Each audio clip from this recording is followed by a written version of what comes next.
Then what follows is an application of all of this. And he gives it in 6 pretty probing questions, questions I find hard to answer correctly. Certainly questions that are very helpful to lovingly present to a lost person, and questions we're going to see helpful for the Christian to continue to grow in clarity in this area. But Chuck, you and I want to talk about that more in depth, so I'm not going to run through that list right now. Well, the sermon is very detailed, and there's just so much here that we feel that we really can't go through each part equally. So we wanted to just choose a few things that we thought were most significant for our day. So I'll just jump in there.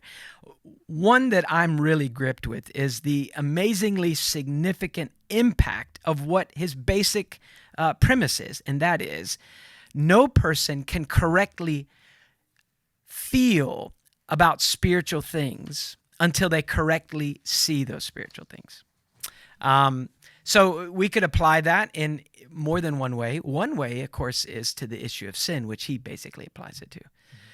No man really feels the ugliness and the shame and the weight of his sin until he sees sin as God sees sin.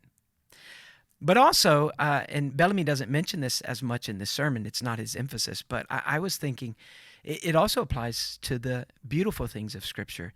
No man can really understand the infinite, measureless beauty of the gospel and of the love of God, which surpasses understanding. We can't feel those things if we don't see them as God sees them.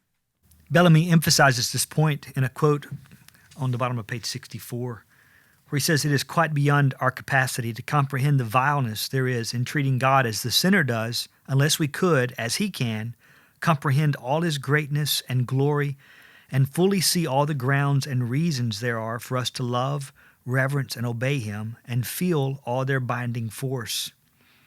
God is fully conscious to himself that he is the maker and Lord of the universe, the maintainer and upholder of the world, the rightful king and sovereign over all.